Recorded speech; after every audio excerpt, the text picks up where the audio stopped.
దావోస్లో జరుగుతున్న ప్రపంచ ఆర్థిక వేదిక సదస్సు వేదికగా ఏపీ ప్రభుత్వం ఒక భారీ విజయాన్ని అందుకుంది. రాష్ట్రంలో మౌలిక సదుపాయాలు, డిజిటల్ మరియు పారిశ్రామిక రంగాల అభివృద్ధి కోసం ప్రముఖ ఐటీ మౌలిక సదుపాయాల దిగ్గజం ఆర్ఎంజెడ్ గ్రూప్తో వ్యూహాత్మక భాగస్వామ్యం కుదుర్చుకుంది. ఈ భాగస్వామ్యం ద్వారా రాష్ట్ర వ్యాప్తంగా 3 ప్రధాన విభాగాల్లో పెట్టుబడులు రానున్నాయి. విశాఖపట్నంలోని కాపులుప్పాడ ఐటీ పార్క్ సుమారు 50 ఎకరాల్లో రానుంది. ఫేజ్ 1 కోసం 10 మిలియన్ చదరపు అడుగుల విస్తీర్ణంతో గ్లోబల్ కేపబిలిటీ సెంటర్ పార్కును ఆర్ఎంజెడ్ నిర్మించనుంది. ఇది ప్రపంచ స్థాయి సంస్థలను విశాఖకు ఆకర్షించడమే కాకుండా నగరాన్ని ఒక గ్లోబల్ ఐటీ హబ్గా మారుస్తుంది. విశాఖ ప్రాంతంలో సుమారు 500 నుండి 700 ఎకరాల విస్తీర్ణంలో 1 గిగావాట్ సామర్థ్యంతో డేటా సెంటర్ క్లస్టర్ను దశలవారీగా అభివృద్ధి చేయనున్నారు. ఇది ఏఐ వంటి అత్యాధునిక సాంకేతికతలకు వెన్నుముకగా నిలుస్తుంది. ప్రాంతీయ సమతుల్యతను పాటిస్తూ రాయలసీమలోని టేకులోడ్ వద్ద సుమారు 1000 ఎకరాల్లో భారీ ఇండస్ట్రియల్ మరియు లాజిస్టిక్స్ పార్కును ఏర్పాటు చేయనున్నారు.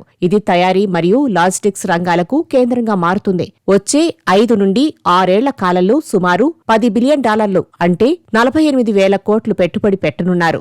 ఐటీ, డేటా సెంటర్లు మరియు పారిశ్రామిక రంగాల్లో సుమారు 1 లక్ష మందికి ఉద్యోగ అవకాశాలు లభించే అవకాశం ఉంది. భారతదేశంలోని ఐటీ మౌలిక సదుపాయాల రంగంలో ఆర్ఎంజెడ్ గ్రూప్ తిరుగులేనిది. బెంగళూరులోని ఆర్ఎంజెడ్ క్లో వరల్డ్, హైదరాబాద్లోని ఆర్ఎంజెడ్ స్కై వ్యూ మరియు చెన్నైలోని ఆర్ఎంజెడ్ 1 పెరామౌంట్ వంటి ప్రతిష్టాత్మక ప్రాజెక్టుల ద్వారా ఈ సంస్థ తన సత్తా చాటింది. ముఖ్యంగా గూగుల్, మైక్రోసాఫ్ట్ వంటి అంతర్జాతీయ దిగ్గజ సంస్థలను ఆకర్షిస్తూ ఈ భవనాల్లో 95% పైగా ఆక్యుపెన్సీ రేటును సాధించడం వీరి నిర్వహణ సామర్థ్యానికి నిదర్శనం. ఆర్థికంగా అత్యంత పటిష్టంగా ఉన్న ఆర్ఎంజెడ్ గ్రూప్ 2020లో బ్రూక్ఫీల్డ్ తో జరిగిన ఒప్పందం తర్వాత పూర్తిగా రుణహిత సంస్థగా అవతరించింది. కెనడా పెన్షన్ ప్లాన్, జపాన్కు చెందిన మిట్సోయ్ ఫుడోసన్ వంటి గ్లోబల్ ఇన్వెస్టర్ల భాగస్వామ్యం వీరి విశ్వసనీయతను మరింత పెంచింది. సుమారు $10 బిలియన్ విలువైన ఆస్తులను విజయవంతంగా నిర్వహిస్తున్న ట్రాక్ రికార్డు ఉంది. ఆంధ్రప్రదేశ్లో ప్రతిపాదించిన 84,000 కోట్ల పెట్టుబడులు కూడా అనుకున్న సమయానికి పూర్తయ్యాయి. లక్షలాది మందికి ఉపాధి కల్పిస్తామని విశ్లేషకులు భావిస్తున్నారు.